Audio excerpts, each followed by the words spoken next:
Moabi, what do you have for us today? Well, many thanks. A warm welcome to you if you're joining us. We're coming to you live from the United Nations headquarters here in Gigiri, where the Africa Green Revolution Forum is underway, and it has brought together various leaders in the agricultural sector to deliberate on key issues affecting the industry. Of course, this forum will be officially opened tomorrow by the president, that is Uhuru Kenyatta, among other heads of state, as well as representatives from the Africa Development Bank, as well as the World Bank. And of course, we'll be expecting the richest man in the continent, and that is Bill Gates. He'll also be making a visit for this particular conference. It is not yet clear whether he will still be coming, but from the program, it is indicated he'll be here. Well, aside from that, we'll be having an interesting conversation in a few minutes from now. I'll be speaking to the Principal Secretary in charge of water and irrigation, that is Ndwati Mwangi, who will be joining us shortly. We'll also be speaking to Simon Nyabadza, who is the Managing Director for IFAM. He's also one of the young entrepreneurs who are trying to push the agriculture agenda. Many thanks, gentlemen. Thank you very much. Of course, many are asking, what's this forum all about? Perhaps PS Ndwati, you can just kick us off with that. The forum we have here on agriculture is one that is looking to face the challenge of Africa, where we find ourselves food insecure, and find ways forward in overcoming this challenge. So this particular conference, why now? Talk to us, how regular is it in terms of key issues, especially we're seeing Kenya is trying to address issues to do with food insecurity. Why this conference at this point? Ogina, to be honest, this type of conference should be held much more regularly. I believe it's barely annual as we are talking of right now. The situation we are facing, for example, in Kenya is one which is dire by all standards here. In a regular year, I'd say, we are importing over 100 billion shillings worth of food products in Kenya. That's about $1 billion. And on top of that, we are also losing the opportunity to employ our youth. An acre of land, for instance, irrigated with water can employ up to 3 to 4, 5 individuals here. So by importing all this food, we lose the opportunities for employment, and also bleeding the country all the very precious and rare foreign exchange. Okay, thanks, Piers. And let me bring you in, Simon. Of course, you're seeing a lot of talk around ICT. Farmers need to be tech savvy. Tell us about your input in this particular conference. What are some of the key expectations you have? Well, thank you very much, Agiro. I appreciate the opportunity.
before you go to some of the circles, some of the microfinances, input credit system, warehouse receipt systems. All right. All these are some of the innovative way that farmers are using to get access to finance. Interesting.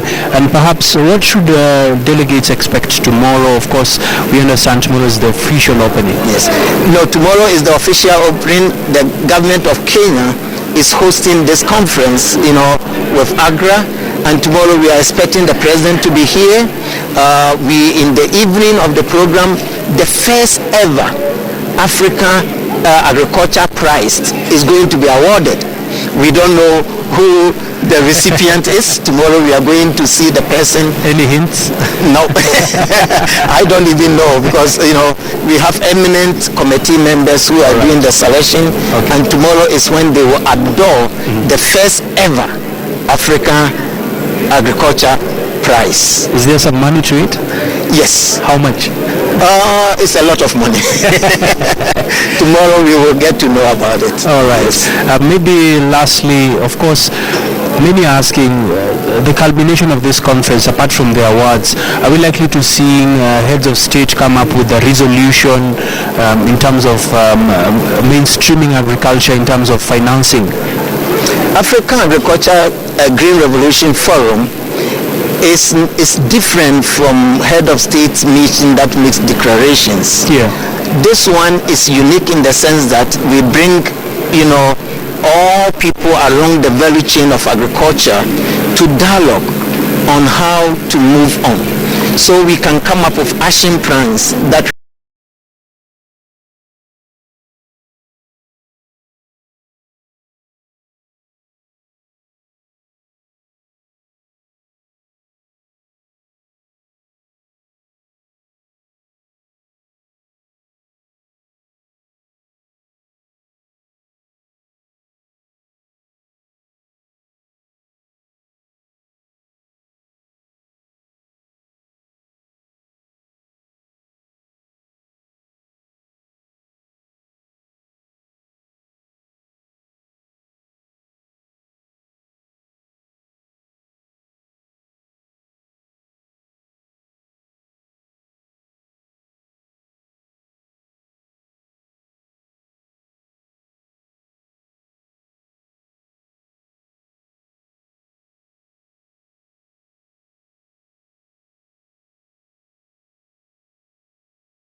able to assess, some of the action plans that were done, and how is it being, implemented by partners and other stakeholders. Fantastic. But I think there are some commitments that are going to be announced. Okay. There are some donations and investment that are going to be announced.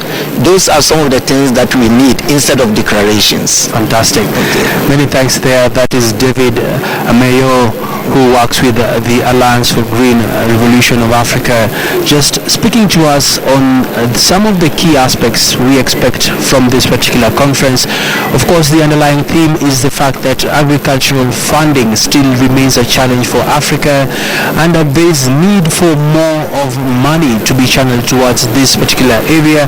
And it's on that note we wrap it up here from the United Nations here in Gigiri, where we'll be continuing with our live coverage from tomorrow as well.